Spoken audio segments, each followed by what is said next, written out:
Good evening विशाल। Sound clear है विशाल?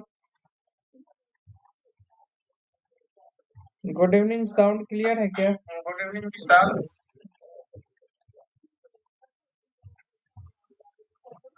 अच्छा,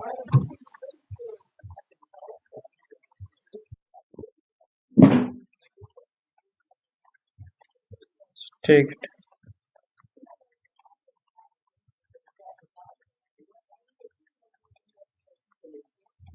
ठीक है, स्टार्ट करते हैं। आप लोग का एग्जाम का डेट तो आ गया है ना? पंकज माथुर।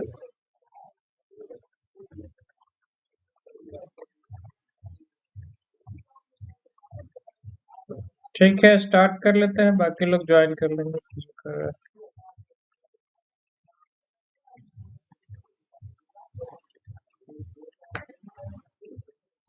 ठीक है।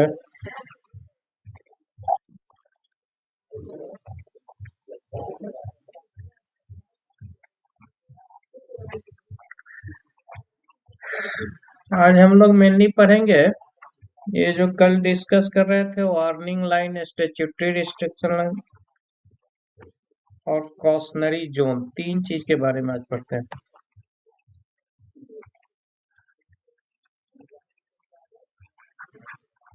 एक पढ़ेंगे वार्निंग लाइन,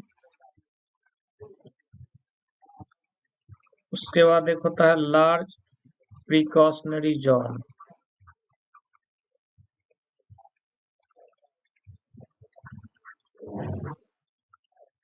और एक है स्टैट्यूटरी रिस्ट्रिक्शन लाइन।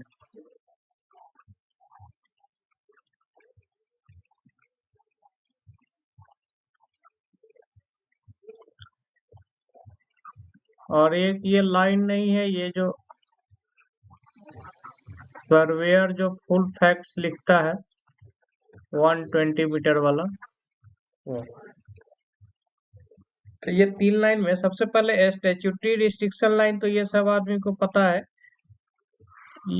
ये लाइन आने का मतलब कि उस लाइन के अंदर में बिना परमिशन का काम नहीं करना है। जैसे मान लिया जाए कि मेरा अंडरग्राउंड कोई वर्किंग इस डायरेक्शन में ऐसे बढ़ रहा है, आगे इधर किसी माइंस का वर्किंग है या कुछ है जो कि अननोन, आइदर ये अननोन वर्किंग है या वाटर लॉक्ड वर्किंग है। अगर नहीं जान रहे हैं, फिजिकली इंस्पेक्शन नहीं हुआ है, तो ये माना जाएगा कि इसमें पानी भरा हुआ है, या अगर जान रहे हैं तो वाटर लॉक्ड है।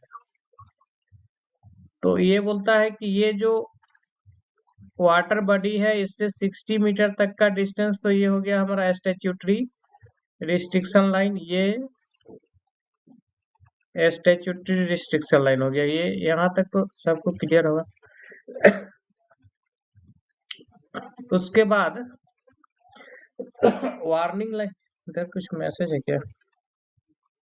और क्लियर सर, नेटवर्क प्रॉब्लम। हाँ ठीक। तो ये स्टैट्यूटरी रिस्ट्रिक्शंस लाइन होगा। उसके बाद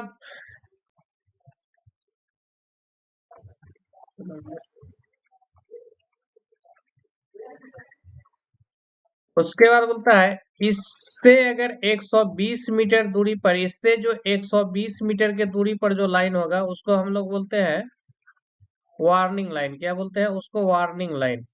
वार्निंग लाइन ड्रॉ करने का पर्पस क्या है कि मैनेजमेंट को पहले से वार्न कर दिया जाए, या मैनेजमेंट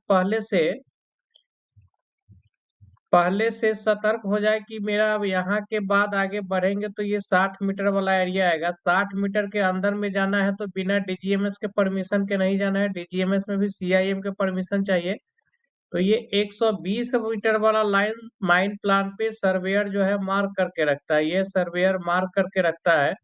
और इसका पर्पस ये है कि जब इस लाइन के आसपास वर्किंग पहुंच गया तो पहले से आप डीजीएमएस परमिशन के लिए अप्लाई कर दिए, डीजीएमएस परमिशन के लिए अप्लाई कर दीजिए कि हम लोग जो है स्टैट्यूटरी रिस्ट्रिक्शन लाइन के अंदर में आगे बढ़ेंगे, ताकि ये जो बीच का एरिया है इतना काम करते करते, एक्चुअली ये वार्निंग लाइन जो है ये 120 से आप ज्यादा भी रख सकते हैं, ये depending upon rate of advance.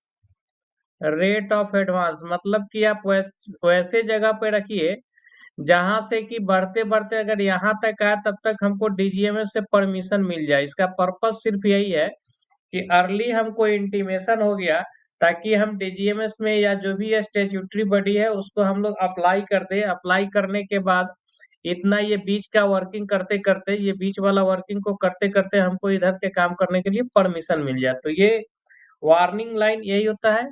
उसके बाद ये हम लोग देखे large precaution, sorry, warning line और स्टैट्यूटरी रिस्ट्रिक्टेड लाइन, दो लाइन तो क्लियर हो गया होगा। एक तीसरा लाइन है लार्ज प्रिकॉशनरी जोन। वो क्या बोलता है, जैसे कोई मान लिया जाए कि हमारा ये जगह पर ये वाटर बॉडी है, वाटर बॉडी है, फिर वही चीज दिख रहा है, ये 60 मीटर वाला तो स्टैट्यूटरी रिस्ट्रिक्शन लाइन होगा।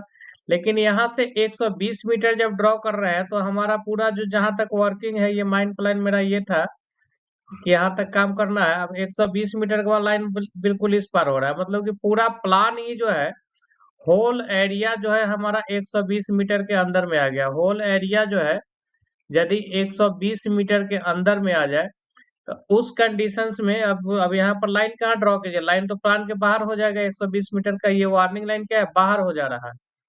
तो उस कंडीशन में क्या बोलता है कि वार्निंग लाइन नहीं रहेगा, ये एक जोन ही हो गया। ये क्या हो गया, जोन हो गया। और इसमें लिख देना है, जैसे वाटर बॉडी के नजदीक जा रहे हैं या सरफेस में कोई वाटर है तो इसको हम लोग लिख देते हैं, अंडरग्राउंड वाटर है तो अंडरग्राउंड वाटर, अंडरग्राउंड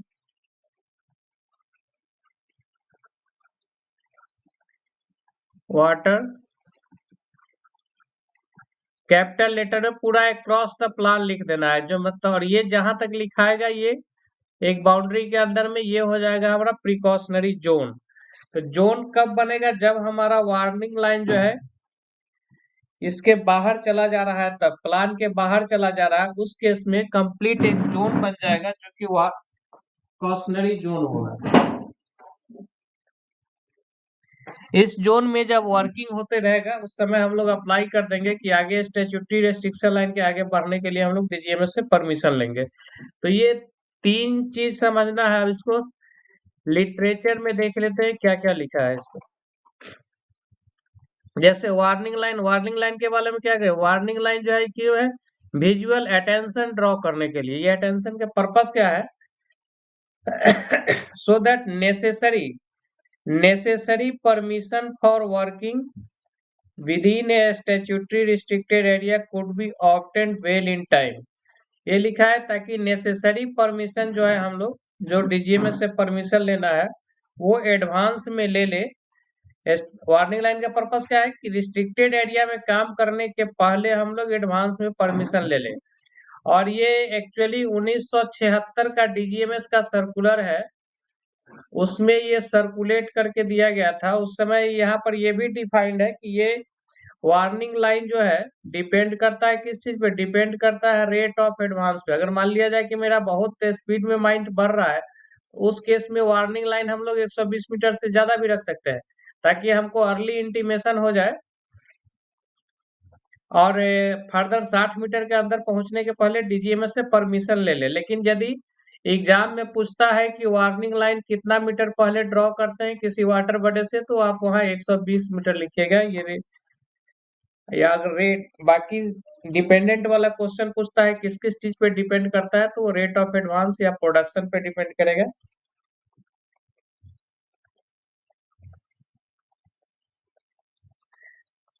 आगे देखते हैं फिर स्टैट्यूट में आगे। और ये वार्निंग लाइन किस चीज के लिए, सरफेस वाटर है कहीं तो अनकंसोलिडेटेड वेस्ट डाटा। दूसरा कि ये जो हम एमसीएल के सिलेबस में जो लिखा हुआ है, सिलेबस में हम लोग जो पढ़ रहे हैं प्रिकॉस ये पढ़ रहे हैं प्रिकॉशंस अगेंस्ट या precautionary measures against water body and unconsolidated unconsolidated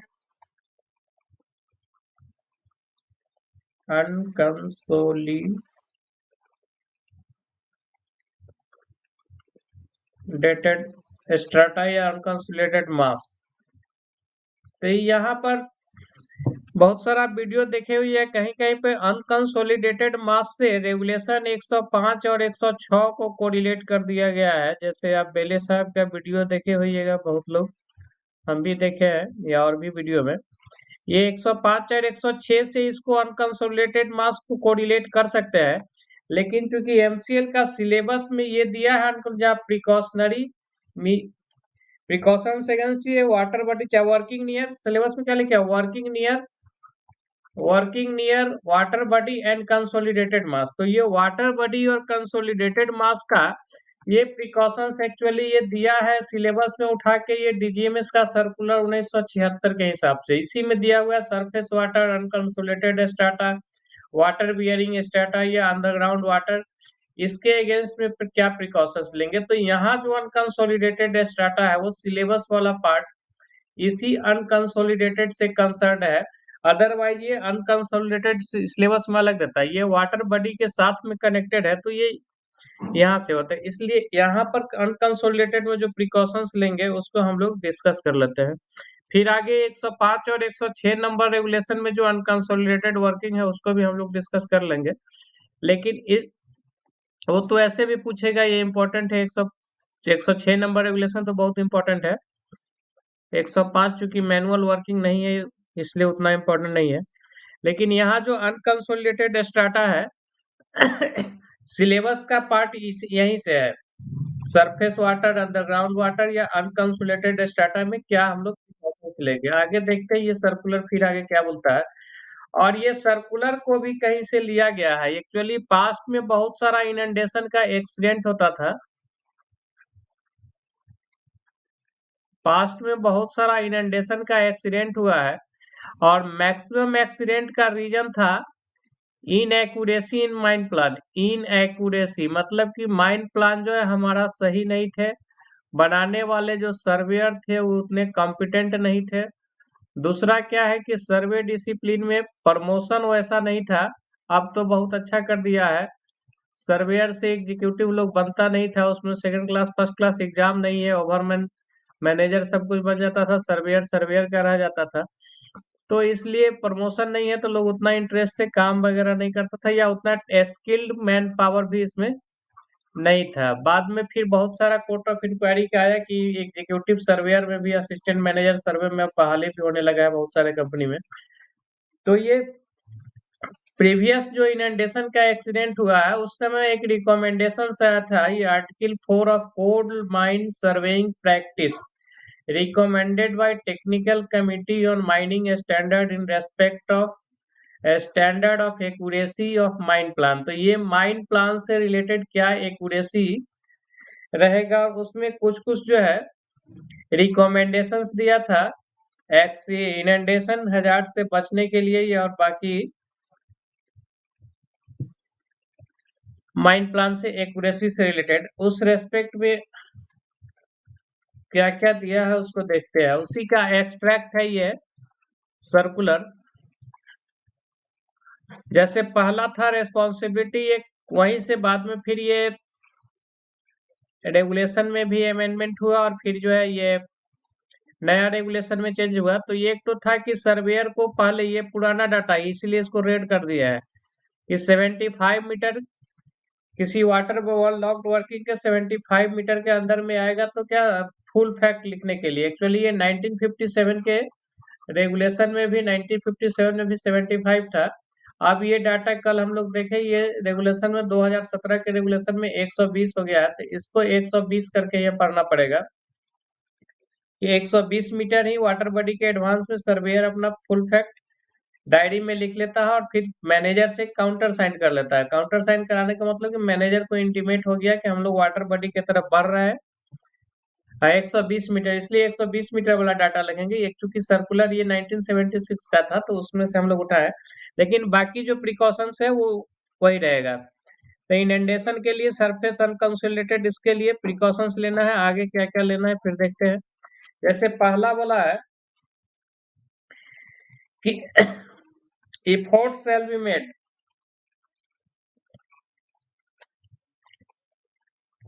ये वाटर बॉडी, जो भी वाटर बॉडीज है उसका लोकेशन को मार्क करने के लिए प्लान में इफोर्ट्स लेना है। इफोर्ट्स मतलब कि जैसे पहले तो क्या था, अंडरग्राउंड वर्किंग इधर कहीं पे चल रहा है, इसके ऊपर में भी कहीं पे अंडरग्राउंड वर्किंग है, किसी दूसरे माइंस का भी कोई सीम जो है कहीं से किसी तरह से ऐसे चला हुआ है। तो ये जहां जहां या ऊपर में कोई पौंड तालाब है, तो बोलता है कि माइन प्लान पे ये जहां जहां पे वाटर बॉडी है उसको जो है प्लान पे जो वाटर लॉक्ड एरिया है उसको मार्क कर देने के। प्लान पे मार्क रहेगा तब क्या है कि मैनेजर देखा है कि हमारा वर्किंग इसके नीचे जा रहा है इस डायरेक्शन में, तो फिर वो प्रिकॉशंस लेगा। या कोई वाटर बॉडी है दूसरे माइन इंक्लाइन से चला हुआ सीम है, वो ये 60 मीटर के अंदर में आ रहा है वाटर लॉक, तो इससे क्या प्रिकॉशंस लेना है ये प्लान पर मार्क रहेगा तभी मैनेजर इसको देख के प्रिकॉशंस ले सकता है। उसके बाद था, ये हम लोग डिस्कस कर लिए कि अगर पानी है तो ठीक है, तब तो कोई इशू ही नहीं है, प्रिकॉशंस लेना ही है। लेकिन अननोन वर्किंग है, इसमें पानी है कि नहीं है, तो ये जब तक प्रूफ नहीं हो जाए तब तक ये मान के चलिए कि ये पानी है, और पानी है तो उसके हिसाब से जो प्रिकॉशंस लेना है वो लेना है। वही लिखा है that they contain water until the contrary proved, मतलब कि जब तक ये दुविधा को साबित नहीं कर दिया जाए तब तक आपको ये मान के प्रिकॉशंस लेना है कि वहां पर पानी है और उस पानी से खतरा है, उस खतरे से बचने के लिए जो सावधानी है वो लेना पड़ेगा। जो सावधानी वाला पार्ट तो हम लोग पढ़े थे, वो गैलरी साइज जैसे 2.4 बाई 2.4 मीटर का रहेगा, और पढ़े थे 3 मीटर का कॉन्स्टेंटली एडवांस बोर होल रहेगा, 5-5 मीटर के इंटरवल में फ्लैंक बोर होल मारना है। Flank bore hole 15 metre length का रहेगा, डायरेक्शन 45 डिग्री और 22.5 डिग्री। ये जस्ट एक बार रिवीजन के लिए दोबारा कर दिए। उसके बाद जितना भी ओल्ड वर्किंग है, जहां जहां पर ये पानी का संभावना है हो सकता है, वो मार्क किया रहेगा। और ये किस किस प्लान पे मार्क करना है? अंडरग्राउंड प्लान पे मार्क करना है, अंडरग्राउंड प्लान पे, मैनेजर्स प्लान पे, या ओवरमैन का प्लान के मैनेजर्स प्लान, एक्चुअली मैनेजर भी ओवरमैन प्लान का ही कॉपी रखता है, और वाटर डेंजर प्लान पे। ये सब जगह पे ये मार्क करके रखना है कौन? वो 60 मीटर के अंदर में कोई वाटर बॉडी है तो उसको मार्क करके। बाकी फिर आगे देखते हैं कि और फिर ये क्या दिया है। इसके साथ में पानी का कुछ डिटेल है, या सीम का डिटेल, कितना लेवल तक पानी है। बहुत ज्यादा है। पानी का लेवल क्या है, किस डेट को कितना लेवल था, ये सब डिटेल, किस सी में पानी है वो सब डिटेल भी लिखा हुआ रहेगा। ये इससे कोई इम्पोर्टेंट क्वेश्चन नहीं आएगा। वार्निंग लाइन का कलर क्या होगा? तो वार्निंग लाइन का कलर ये याद रखिए, green line verged yellow. Warning line का कलर क्या होगा? Green line verged yellow.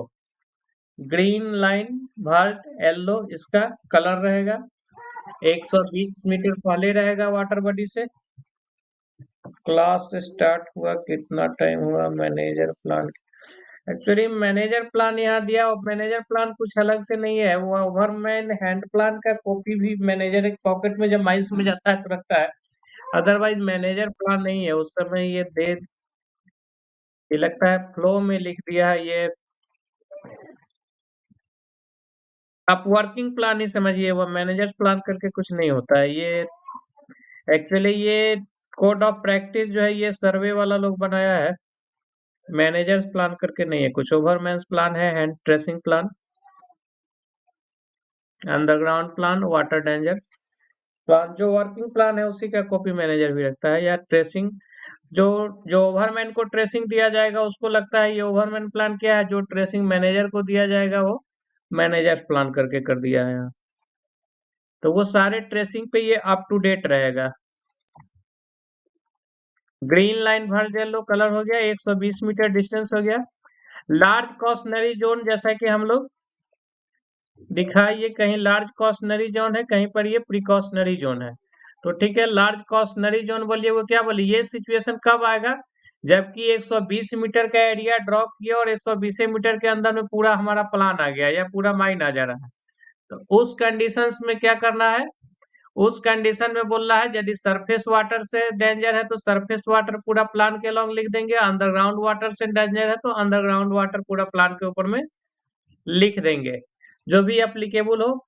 और ये लिखेंगे किस कलर से? ग्रीन कलर से लिखना है, लार्ज टाइप, बड़ा बड़ा लेटर में। इसको किस कलर से लिखना है? ग्रीन कलर से, और लार्ज, बड़ा बड़ा लेटर में। पेन का कलर कहाँ से आएगा?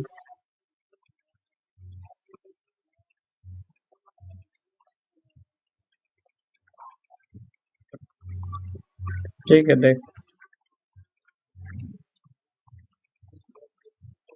पूरा प्लान में यदि डेंजर है तो ये ग्रीन कलर से पूरा एक क्रॉस ऐसे लिख दिया जाएगा, जैसे सरफेस वाटर, ऐसे ग्रीन कलर से लिख दिया जाएगा। अंडरग्राउंड वाटर का है तो अंडरग्राउंड वाटर, तो ये इसी को हम लोग बोलेंगे लार्ज कॉशनरी जोन। पूरा प्लान में कैपिटल लेटर में इस टाइप से प्लान के इस पार से उस पार तक लिख दिया जाए। कब? जबकि 120 मीटर का लाइन ड्रॉ करने से पूरा एरिया जो है हो जा रहा है तब। सर एक राउंड इनिस में भी रिपीट, एक मिनट, क्या बोल रहा है sir? Green line verge yellow क्या है? Green verge yellow, actually green colour से इसको करके और उसके बाद जो है ना येलो कलर का हाइलाइटर टाइप का इस पर चला देता है। ग्रीन कलर से लिख के और येलो कलर का हाइलाइटर टाइप का इस पे, एक सेकंड,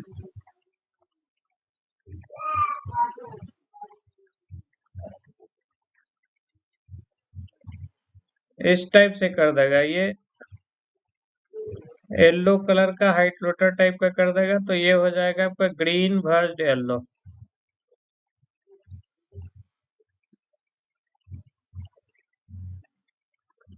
ये हो गया ग्रीन भर्ज येलो। इससे देख क्या है कि विजिबिलिटी थोड़ा सा ये अच्छा हो जाता है। ये हो गया ग्रीन। ये अलग कलर का वो लोग हाइलाइटर टाइप का रखता है, उससे फिर इसको या फिर एक दूसरे कलर पेंसिल टाइप का, कलर पेंसिल येलो टाइप का आता है, उससे फिर ये कर देता है ग्रीन से लिखकर।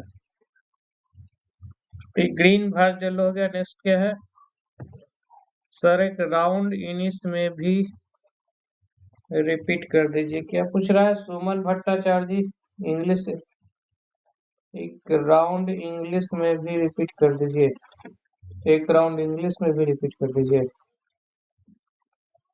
अच्छा अच्छा,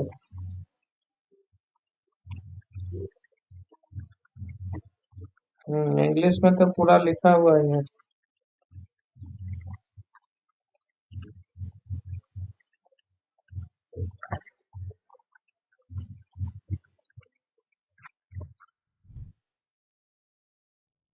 ठीक है, आगे देखते हैं।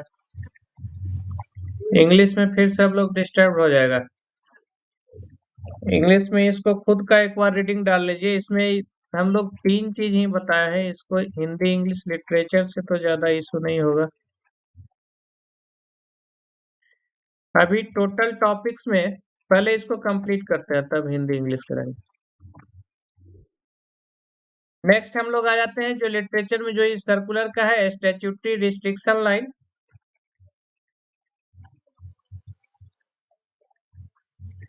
स्टैट्यूटरी रिस्ट्रिक्शन ये रिपीट हो रहा है, पहले हम लोग पढ़ लिए 60 मीटर पे रहेगा पहले।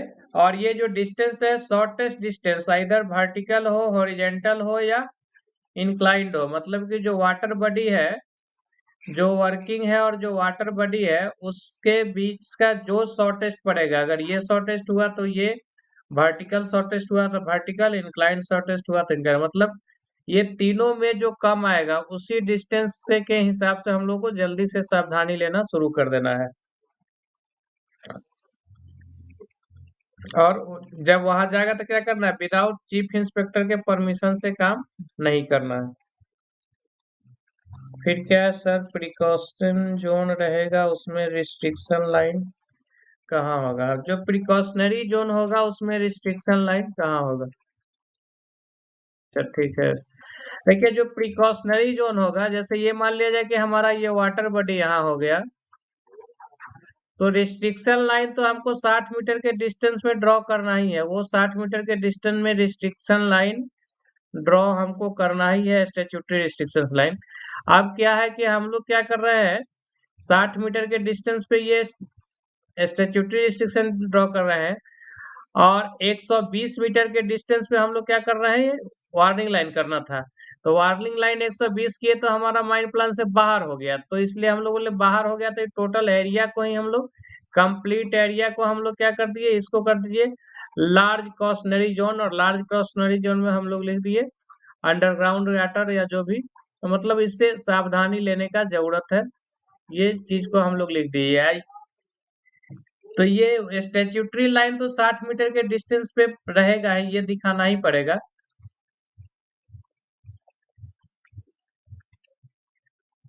फिर क्या है सर, प्रिकॉशन जोन रहेगा उसमें रिस्ट्रिक्शन, ये प्रिकॉशनरी जोन या लार्ज कॉशनरी जोन होगा, और स्टैट्यूटरी ये लाइन तो रहेगा।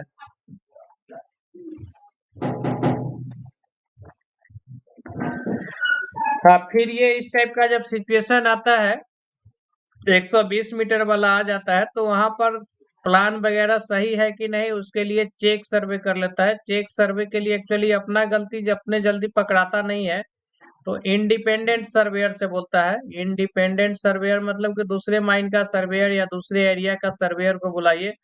वो सर्वेयर एक बार जो है सरफेस से सर्वे करते हुए, ज्यादातर तो अंडरग्राउंड में हुआ, सरफेस के बेस से सर्वे करते हुए अंडरग्राउंड में जाके एक बार सर्वे करके देख लेगा कि जो डिस्टेंस एंगल या जो कोऑर्डिनेट है वो सही आ रहा है कि नहीं। तो 3 जगह का ले लेगा, ताकि ये सर्टेन हो कि कोई वाटर बॉडी है उससे डिस्टेंस ये सही है कि नहीं, क्योंकि पास्ट में ये बहुत सारा एक्सीडेंट हुआ है कि दिखा रहा है कि प्लान यहाँ है और एक्चुअल में ये टिल्ट हो गया है यहाँ है।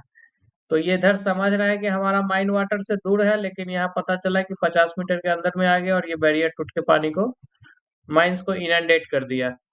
तो ये चेक सर्वे करके हम लोग कंफर्म हो लेते हैं कि, चेक सर्वे करके हम लोग ये कंफर्म हो लेते हैं कि हमारा माइन प्लान सही है कि नहीं है।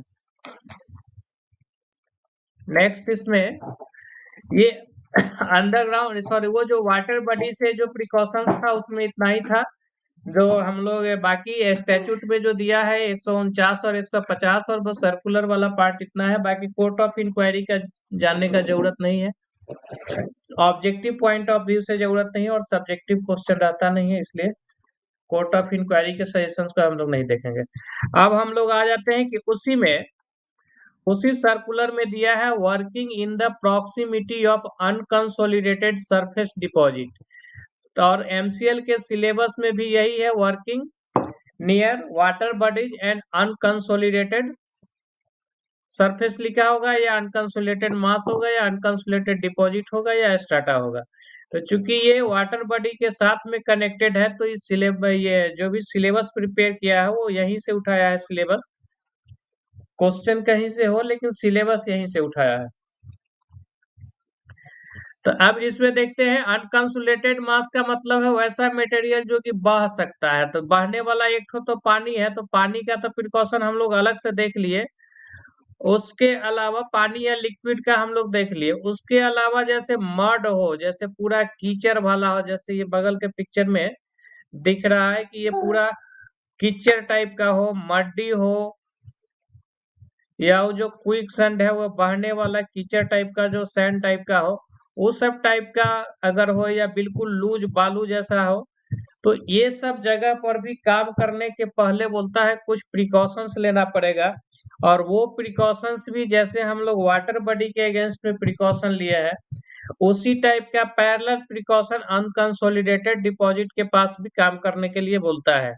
तो ये हूबहू जिस चीज को हम लोग ऊपर देखे हैं, सेम चीज को यहाँ रिपीट किया है, एक जगह थोड़ा सा डिफरेंस है उसको। जैसे यहाँ भी क्या है, प्लान बनाएगा, प्लान में जहां पर अनकंसोलिडेटेड डिपॉजिट है वहां पर लिख देगा अनकंसोलिडेटेड डिपॉजिट, मतलब ये लूज वाला।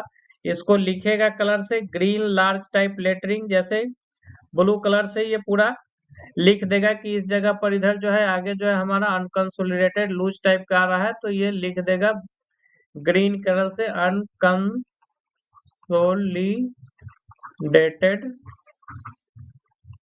डिपॉजिट। अनकंसोलिडेटेड डिपॉजिट भी गिरने वगैरह से, लूज सरकने से, एक्सीडेंट होने का डर है, इसलिए इससे भी प्रिकॉशंस लेने का जरूरत है। और ये 60 मीटर के अंदर में आएगा तो वहां पर लिखना है और फिर प्रिकॉशंस लेना है। अब यहाँ भी प्रिकॉशंस बिल्कुल उसी टाइप का है।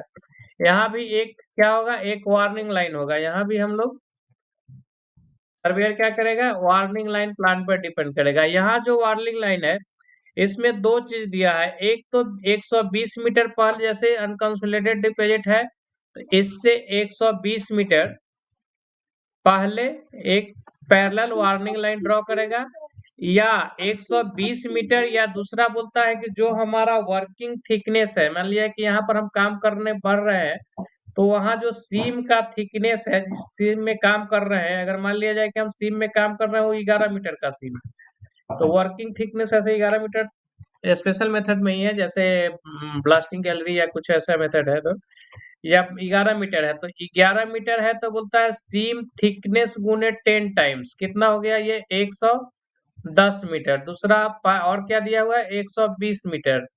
ये दोनों में से जो ज्यादा होगा उतना दूर में हमको बोल रहा है क्या, ये कॉशनरी वार्निंग लाइन ड्रॉ करने के लिए। फिर से एक बार समझते हैं, अगर ये 11 मीटर है तो 110 आया, 120 से कम है तो 120 वाला ही लागू होगा। यदि ये सीम 13 मीटर के सीम में हम लोग वर्किंग कर रहे हैं तो 13 इंटू 10 कितना हो जाएगा 130 मीटर। इस कंडीशन में ये 120 से ज्यादा हो गया तो वार्निंग लाइन कितना पहले ड्रॉ करेंगे हम लोग, 130 मीटर पहले ड्रॉ करेंगे। लेटर का कुछ साइज भी दिया है क्या? नहीं, लेटरिंग का उस साइज नहीं दिया, वो देख लेना होगा कि ये हमारा जो ये जिस प्लान में जो लिखना है इतना बड़ा बड़ा लिखिए कि लगभग ये कवर हो जाए। अब ये इतना बड़ा है तो इसी हिसाब से लिखिए बड़ा बड़ा, इस टाइप से। तो साइज डिपेंड करता है कि हमारा कितना बड़ा प्लान है, उसके हिसाब से कि लगभग कवर हो जाए, मैक्सिमम कवर हो जाए, उस हिसाब से लिखना होगा। वो सर्वेयर अपना अंदाज से लिख लेता है। तो लेटर का साइज ये वेरी करेगा, बड़ा प्लान है तो थोड़ा बड़ा होगा, छोटा प्लान है तो थोड़ा छोटा होगा। और ये डिस्टेंस, ये जो वार्निंग लाइन का डिस्टेंस क्या, दो फिगर बोले, या तो 120 मीटर है या नहीं तो 10 टाइम्स सीम थिकनेस। तो सीम थिकनेस यदि 12 मीटर से कम है तब तो 120 मीटर रहेगा, 12 मीटर पे 12 गुने 10 भी करेंगे तो 120 ही होगा। और 12 मीटर से ज्यादा है तो 10 टाइम्स ऑफ सीम थिकनेस, 13 है तो 140 हो जाएगा, 14 है तो सॉरी 13 है तो 130 हो जाएगा, 14 है तो 140 हो जाएगा, 15 है तो 150 हो जाएगा। सीम थिकनेस का 10 टाइम्स पहले हम लोग वार्निंग लाइन ड्रॉ करेंगे। सर लिखेंगे कहाँ, पूरे प्लान में? हाँ, उस जगह जहाँ प्रेजेंट डिपॉजिट है। एक मिनट आगे आते हैं। एक तो यहाँ पर दे दिया कि उस डिपॉजिट के पास भी लिखना है, उसके बाद फिर यहाँ भी लिखना है, कॉशनरी जोन में भी लिखना है, दोनों जगह पे लिखना है, दोनों जगह पे लिखना है। सबसे पहले दिख दिया क्या, ये जो प्लान मेकिंग में प्लान जहां बनेगा वहां पर दे दिया the limit so mark shall be endorsed in green large type lettering with the words unconsolidated deposit. मतलब कि वो जो डिपॉजिट है वहां पर भी लिखना है, उसके अलावा जो ये कॉशनरी जोन होगा उस जोन में भी लिखना है। लेकिन ये लार्ज कॉशनरी जोन फिर यहाँ कब बनाना है, लार्ज कॉशनरी जोन तभी बनाना है जबकि whole area of the plan is overlaid by unconsolidated deposit. मतलब कि वो जो हमारा अनकंसोलिडेटेड डिपॉजिट है उससे 120 मीटर का या जो 10 टाइम सीम थिकनेस ड्रॉ किए तो पता चला कि ये पूरा प्लान ही हो गया, उस केस में यहाँ भी ये क्या होगा, ये लार्ज कॉशनरी जोन होगा। और लार्ज कॉशनरी जोन में यहाँ पर भी हम लोग लिखेंगे अनकंसोलिडेटेड डिपॉजिट। जब वार्निंग लाइन को ड्रॉ प्लान पे नहीं किया जा सकता है उस केस में word unconsolidated printed in green type lettering across the plan and the thickness of deposit shall be shown। इस पे ये लिख देना होगा, ये पूरा जोन में ही लिख देना होगा अनकंसोलिडेटेड, ताकि यहाँ से प्रिकॉशन लेना शुरू कर दे या इसके आगे बढ़ने के लिए। अब ये इसमें भी फिर वही, जैसे हम लोग वहां पर देखे कि 120 मीटर और 60 मीटर, तो यहाँ पर भी एक स्टैट्यूटरी रिस्ट्रिक्शन लाइन होगा, और वो स्टैट्यूटरी रिस्ट्रिक्शन लाइन भी जो है वो 60 मीटर पहले ही होगा। वो स्टैट्यूटरी रिस्ट्रिक्शन भी कितना होगा, 60 मीटर पहले। और यहाँ भी काम करने के लिए चीफ इंस्पेक्टर ऑफ माइन से परमिशन लेना पड़ेगा। परमिशन में फिर जिस तरह से जो कंडीशंस आएगा उस कंडीशन के हिसाब से काम होगा। रिपीट सर, नेटवर्क प्रॉब्लम हो गया, एक सेकंड।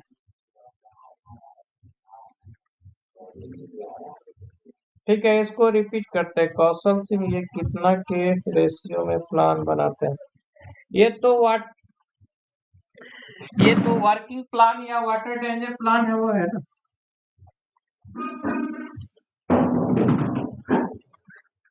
ये वर्किंग प्लान या वाटर डेंजर प्लान है। इसका तो जो आरएफ जो है,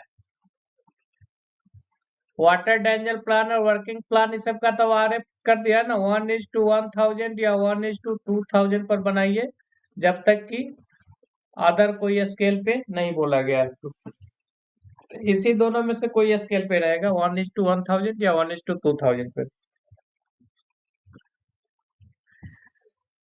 विशाल कुमार, तो यहाँ फिर इसको रिपीट कर देता है। यहाँ भी स्टैट्यूटरी रिस्ट्रिक्शंस लाइन होगा, और यहाँ भी जो स्टैट्यूटरी रिस्ट्रिक्शन लाइन क्या होगा, वो डिपॉजिट से 60 मीटर पहले। और यहाँ भी काम करने के लिए चीफ इंस्पेक्टर ऑफ माइन से परमिशन लेना पड़ेगा, यदि कोई अनकंसोलिडेटेड मास है तो। बाकी सर्वेयर का जो ड्यूटी है वो तो हम लोग वहाँ रेगुलेशन में भी दे दिया कि इस टाइप का वर्किंग है। कॉशनरी जोन में जब वर्किंग पहुंच रहा है तो फुल फैक्ट्स बताएगा। प्लान का एक्यूरेसी से रिलेटेड यदि कोई शक है तो इसको फुल्ली मैनेजर को एक्सप्लेन करेगा, क्योंकि सर्वेयर को पता रहता है कि यहाँ थोड़ा सा 5 मीटर का एरर आ रहा है या 10 मीटर का क्लोजिंग एरर आ रहा है, तो उसको कुछ कंफ्यूजन है तो मैनेजमेंट को क्लियर कट बताएगा। क्या है जी, कौशल सिंह, तो ऑप्शन में 1000 2000 अलग अलग दे दिया है माइंड प्लान का। चलिए एक सेकेंड आते हैं।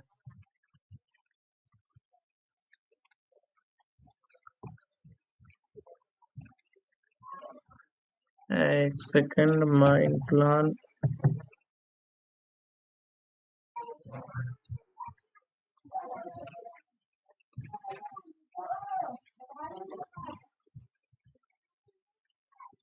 उस टाइप का क्वेश्चन तो नहीं आना चाहिए। ड्यूटीज ऑफ सर्वेयर, ड्यूटीज में आ गया। एक सेकेंड, 65 के आसपास है।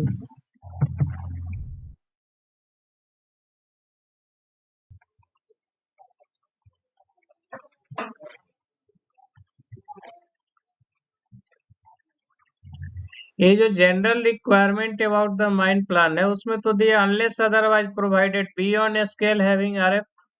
ये दोनों में से कोई स्केल पर बोलता है तो ऐसा तो नहीं आएगा कि 2000:1 या 1000:1। मुकेश कुमार,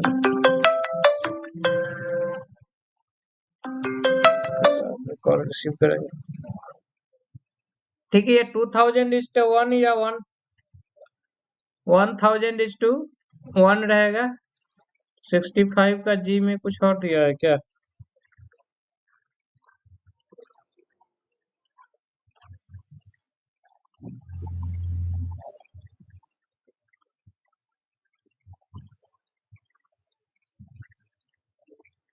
65 के जी में तो वाटर डेंजर प्लान दिया है, इसमें इसका आरएफ नहीं दिया है। नहीं दिया है तो 2000:1 या 1000:1 उसी स्केल पे बनेगा।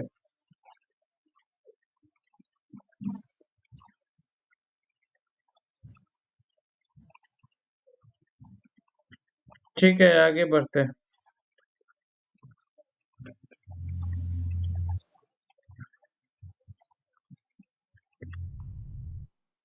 तो ये यहाँ तक हम लोग जो जो हम लोगों का वो जो सर्कुलर में दिया हुआ था, वो सर्कुलर वाला पार्ट को देख लिया, और मोटा मोटी आपको इस टोटल में याद रखने वाला चीज वही है। स्टैट्यूटरी रिस्ट्रिक्शन लाइन 60 मीटर, ये warning line 120 metre, cautionary zone तब लिख होगा जबकि हमारा वो प्लान से बाहर हो रहा है, तो ग्रीन वर्स येलो में लिख देंगे हम लोग पूरा एरिया में ही। अगर वाटर है तो वाटर जो भी है, अनकंसोलिडेटेड डिपॉजिट है तो वो लिख देंगे। और उसके बाद ये अनकंसोलिडेटेड डिपॉजिट के लिए जो हम लोग वार्निंग लाइन है, उसका दो कंडीशन है, या तो 120 मीटर या 10 टाइम्स इनटू सीम थिकनेस। जिस सीम थिकनेस या जिस सीम में काम हो रहा है वर्किंग हाइट, उसमें याद रखने वाला ये तीन चीज ही है।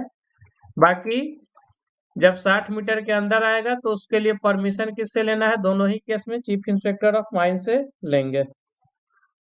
सर आरएफ डिसाइड कौन करता है? आरएफ अब एक्चुअली एक तो डीजीएमएस आपको दे दिया ना कि 1:1000 रखेंगे या 1:2000 रखेंगे। एक्चुअली अब ये डिसाइड कौन करता है, तो जनरली हम लोगों का जो माइन प्लान होता है वो जनरली सारा प्लान A0 साइज में है। A0 साइज पेपर का साइज होता है। जैसे हम लोग A4 जो जनरल यूज का पेपर रहता है A4 है, A3 उसका जस्ट डबल हो गया। A0 जो है सब A0 जो है ये पेपर आप देखते होइएगा टेबल वुबल पे जो पेपर रहता है ड्राइंग शीट, ये सब जो है A0 साइज का रहता है। तो हम लोग ये देख लेते सर्वे है कि वो जो टोटल वर्किंग है मेरा ये A0 साइट पर अगर 1:1000 पे आ रहा है तो 1:1000 पे करेंगे। 1:1000 इस पे नहीं आ रहा है तो 1:2000 पे करेंगे। वो उसके हिसाब से, अगर उसके अलावा इस पर भी नहीं आ रहा है तो दूसरे कोई स्केल में करना है तो उस कंडीशन में हम लोग डीजीएमएस से परमिशन लेते हैं, या नहीं तो फिर A0 से भी, या दो A0 को जोड़कर बड़ा पेपर साइज में हम लोग बनाते हैं। तो ये डिसाइड करेगा सर्वेयर और मैनेजर माइन का है। लेकिन ये डिसाइड आपको डीजीएमएस का ये गाइडलाइन 1:1000 या 2000, इसके अलावा कोई स्केल है तो फिर डीजीएमएस से परमिशन लेके। ये क्या पूछ रहा है? 200 मीटर वाला कुछ डाटा है क्या सर? 200 मीटर वाला ये तो इसका डाटा है ना। 200 मीटर का डाटा तो वो माइन प्लान से रिलेटेड है ना। यहाँ इसमें नहीं है 200 मीटर का डाटा, वो माइन प्लान से रिलेटेड है। वो जो अंडरग्राउंड प्लान में भी हम लोग 200 मीटर के अंदर का सरफेस फीचर को दिखाते हैं, वो वाला डाटा होगा, वही शायद पूछ रहा हूँ।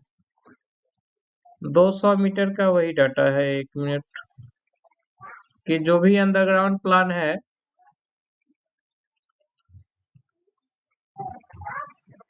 उसमें हम लोग बाउंड्री से 200 मीटर के अंदर तक का सरफेस फीचर को दिखाते हैं। एवरी इंपॉर्टेंट सरफेस फीचर जैसे रेलवे, रोड, रिवर जो है वो 200 मीटर के अंदर, माइन बाउंड्री के 200 मीटर के अंदर में अगर ये सब चीज पड़ता है तो उसको दिखाना है। ये 200 मीटर का वही डाटा है, ये माइन प्लान में है। ठीक है, आगे बढ़ते हैं। अब जो अनकंसोलिडेटेड वाला जो जिस चीज को आप लोग शायद नहीं देखे होइएगा वो उतना ही था। बाकी अब हम लोग देख लेते हैं, बाकी लोग जो यूट्यूब पर डाले हैं अनकंसोलिडेटेड में उसको भी पढ़ लीजिए। लेकिन सिलेबस पॉइंट ऑफ व्यू से उसी चीज को उस सिलेबस में दिया था। बाकी अनकंसोलिडेटेड का मतलब यहाँ लिया है जो मैनुअल वर्किंग में और जो मैकेनाइज्ड वर्किंग 105 नंबर और 106 नंबर जो रेगुलेशन है उसमें कुछ प्रिकॉशंस दिया है कि लूज के पास काम करना है, लेब्रिज के पास काम करना है तो ओपन कास्ट मेथड में क्या सावधानी लेंगे, क्या बेंच हाइट होगा दोनों केस में, ये दिया हुआ है। जैसे ओपन जो मैनुअल मेथड है, मैनुअल ओपन कास्ट मेथड में क्या बोला है कि मैनुअल ओपन कास्ट मेथड में बोला है कि ये जो बेंच होगा, ये बेंच का हाइट मैनुअल ओपन कास्ट के केस में बोल रहा है कितना, 1.5 मीटर से ज्यादा नहीं होना चाहिए। आप लोग ये रट लिए होंगे, हमको पूरा विश्वास है। और ये वाला जो स्लोप जो है ये हॉरिजेंटल से 45 डिग्री से ज्यादा स्टीप नहीं होना चाहिए। Not steeper than 45 degree for manual open cast working. Height 1.5 metre से ज्यादा नहीं होगा लूज में। उसके बाद कोयला के केस में शायद ये जस्ट डबल है। कोयला के केस में कितना है, ये शायद 3 मीटर है और ये 45 डिग्री है। ये हो गया। बाकी फिर मैकेनाइज्ड ओपन कास्ट का करके एक एक करके इसको देख लीजिए। जैसे ये मैनुअल ओपन कास्ट वर्किंग में यही एलुवियल और सॉइल, जैसे ये लूज ही हुआ, अनकंसोलिडेटेड ही इसको बोल सकते हैं। तो यहाँ पर काम करने के लिए जो बेंच का जो स्लोप होगा 45 डिग्री से ज्यादा नहीं होना चाहिए स्टेप, और उसका हाइट जो है 1.5 मीटर से ज्यादा नहीं होना चाहिए, और विड्थ बोल रहा है कि हाइट से कम नहीं होना चाहिए, मतलब कि हाइट के लगभग बराबर रहे या उससे ज्यादा रहे, हाइट से कम विड्थ नहीं होना चाहिए मैनुअल ओपन कास्ट वर्किंग के केस में। तो ये डाटा इसको भी आप याद रख सकते हैं। ये तो रेगुलेशन है अनकंसोलिडेटेड ओपन कास्ट वर्किंग के में, अगर अनकंसोलिडेटेड के पास काम करना है तो उस प्रिकॉशंस में हम लोग इसको डाटा को रेफर कर सकते हैं। नेक्स्ट ये वाला क्वेश्चन भी आप लोग जानते हो, ये कि ओपन कास्ट मेथड में लूज हो या कोई भी ग्राउंड हो, ये शायद साखी बोलते थे। साखी का मतलब है विटनेस पिलर। विटनेस पिलर मतलब कि पहले जो माइनिंग होता था ना, जैसे मान लिया जाए कि ये यहाँ से लेकर यहाँ तक का ओपन कास्ट मेथड से वो भी हटाया। अब लेबर कितना कहाँ काटा, कहीं कम गड्ढा काटा, कहीं ज्यादा गड्ढा काटा, तो वो जगह जगह पर नापने के लिए जो है इस टाइप का पिलर छोड़ दिया जाता था। इसको विटनेस पिलर मतलब कि ये नाप कर क्वांटिटी निकालता था कि यहाँ इतना गड्ढा काटा, ये इतना, और बाद में ये विटनेस पिलर को भी लोग काट लेता था। तो ये वाला जो विटनेस पिलर है उसका फिर ये डायमेंशन दिया है। ये वाला हाइट जो है 2.5 मीटर से ज्यादा नहीं होना चाहिए, और यदि हाइट 1.25 से ज्यादा है, इन केस यदि हाइट 1.25 मीटर से ज्यादा है, तो उस केस में बोलता है कि ये बेस जो है 1.5 मीटर से कम नहीं होना चाहिए।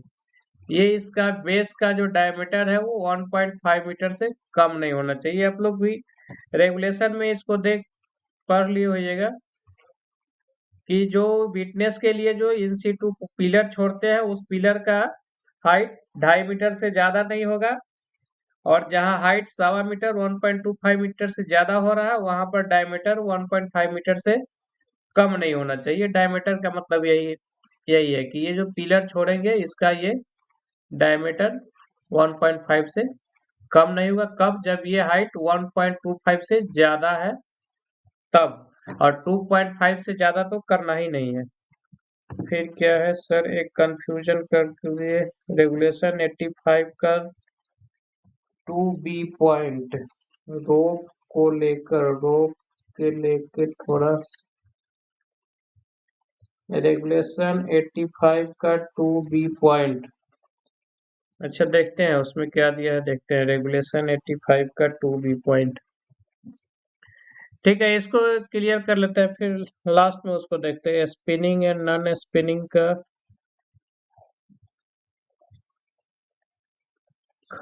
कहाँ करते हैं? स्पिनिंग रोप और नॉन स्पिनिंग रोप, क्या पूछा है? रोप से रिलेटेड है। अच्छा उसको देखते हैं 85 का, उसको देख लेते हैं 85 का 2B को देख लेंगे। पहले ये एक दो पॉइंट है इसको क्लियर कर लेते हैं, फिर आगे बढ़ते हैं। उसको देख लेंगे 85 का 2B। ये सब रेगुलेशन क्लियर होगा। ये कोयला के केस में जो बेंच हाइट है वो मैनुअल वर्किंग में भी दिया हुआ है कितना, 3 मीटर से ज्यादा नहीं होना चाहिए। कोयला के केस में भी जो बेंच का हाइट है ये 3 मीटर से ज्यादा नहीं होना चाहिए, ये भी सबको क्लियर होगा। और यहाँ भी इंक्लिनेशन जो है 45 डिग्री से ज्यादा स्टीप नहीं होना चाहिए। और हार्ड और कम्पैक्ट, अब ये लूज वाला के लिए नहीं है, हार्ड और कम्पैक्ट के लिए बेंच हाइट कितना दिया है, 6 मीटर से ज्यादा नहीं होना चाहिए। जहां हार्ड और कम्पैक्ट ग्राउंड है वहां पर का बेंचिंग बोल रहा है 6 मीटर तक रख सकते हैं, लूज में 3 मीटर था, कोयला में सॉरी लूज में 1.5 मीटर था, कोयला में 3 मीटर था, हार्ड और कॉम्पैक्ट में 6 मीटर है। ये मैनुअल मेथड का था। डस्ट का डाटा ऐसे तो एक एक करके, अच्छा ठीक है, देखते हैं डस्ट का भी एक दो गो डाटा। बाकी ये क्लियर होगा, ये वाला इम्पोर्टेंट है। ओपन कास्ट का कोई भी बेंच है, वो बेंच से 3 मीटर के अंदर में बोलता है कि कोई भी लूज या डेब्रिज या कोई पेड़ पौधा या कोई ट्री नहीं रहना चाहिए। ये बेंच से 3 मीटर के अंदर में कोई लूज डेब्रिज या ट्री नहीं होगा। नो ट्री लूज स्टोन और डेब्रिज, तो यहाँ भी लूज दिया है, इसलिए इसको भी कुछ लोग कोरिलेट अनकंसोलिडेटेड वर्किंग से ही कर दिया है कि ये भी अनकंसोलिडेटेड वर्किंग है, इसमें क्या सावधानी लेंगे। अंडर कट ये सब वाला तो आपको पता है, ठीक है, अंडर कट ओवरहैंग ना हो। डस्ट का कराना है तो उसको करा लेंगे। डस्ट एक जो इम्पोर्टेंट बात है उसको 1 मिनट करा लेते हैं।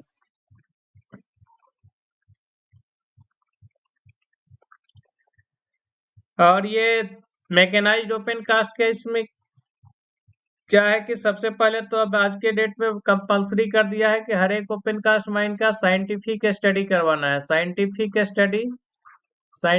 स्टडी में किस किस चीज का, एक तो उसका पीट से, मतलब कि ये पीट स्टेबल है कि नहीं, और दूसरा कि आप जहां पर ओबी डंप डाल रहे हैं,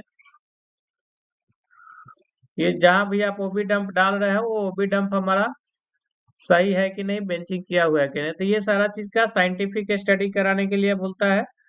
और ये रिपोर्ट उस समय कराना था 1 साल भर के अंदर में, जब रेगुलेशन आया था। सब जगह हो रहा है। एक लेक्चर डस्ट कल, ठीक है, डस्ट का हम बात कर लेते हैं गौरव सर से। डस्ट का लेक्चर शायद इस पे बात कर लेते हैं, अगर नहीं हुआ होगा तो डस्ट का लेक्चर हम लोग करा लेंगे, या एक दो को जो इम्पोर्टेंट चीज है उसको अभी क्लास में करा लेते हैं। फिर ये फिर यहाँ पर दिया है एलुवियल सॉइल या वो मोरम ग्रेवल, फिर ये लूज वगैरह हो, तो यहाँ भी मैकेनाइज्ड ओपन कास्ट के केस में भी बोल रहा है कि क्या हाइट जो है, हाइट ऑफ बेंच जो है 3 मीटर से ज्यादा नहीं होना चाहिए। हालांकि माइंस में प्रैक्टिकली 3 मीटर से ज्यादा हाइट का बेंच रहता है, लोग बड़ा बड़ा मशीन उठा लेता है, लेकिन आपको रेगुलेशन का डाटा ही लिखना है। रेगुलेशन वाला डाटा जो है ये 3 metre, mechanised open cast mines में यदि लूज और डेब्रिज को उठाना है तो हमने मैकेनाइज में 3 मीटर बेंच हाइट दिया, मैनुअल में कितना दिया, मैनुअल में वो जो था 1.5 मीटर। बाकी ये तो सबको पता होगा कि बेंच का हाइट कितना होता है, विड्थ कितना होता है, डंपर पंप का भी क्या क्या कराना है। गौरव सर को एक बार आप लोग मैसेज कर दीजिएगा उनका पर्सनल व्हाट्सएप नंबर पे। ग्रुप में तो शायद वो एडमिन को अलाउ है कि क्या, तो क्लास का ऑर्गेनाइज वही करते हैं जो जो क्लास कराना है। ऐसे आप लोग जो बोल रहे हैं मैसेज हम भी दे देंगे।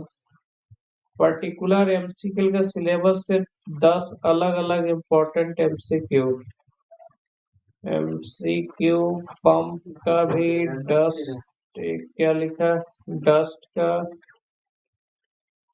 और उधर क्या लिखा है, स्पिनिंग नॉन स्पिनिंग। ठीक है, ये सब डाटा बाकी आप लोगों का हो गया है। 1 मिनट देखते हैं, हम लोग बात कर लेंगे। एक तो डस्ट वाला जो इम्पोर्टेंट है उसको 1 मिनट में करा ही देते हैं। डस्ट में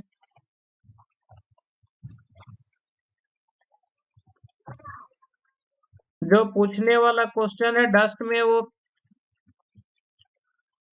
वो डस्ट का जो परमिसिबल लिमिट है उसी से क्वेश्चन कुछ आ सकता है। जो CMR 2017 का रेगुलेशन के हिसाब से जो है वो डाटा कितना दे दिया है, 2 मिलीग्राम पर मीटर क्यूब। 2 मिलीग्राम पर मीटर क्यूब डाटा है कहाँ, जहाँ सिलिका का परसेंटेज जो है सिलिका परसेंटेज 5% से कम हो तब, सिलिका परसेंटेज लेस देन 5%,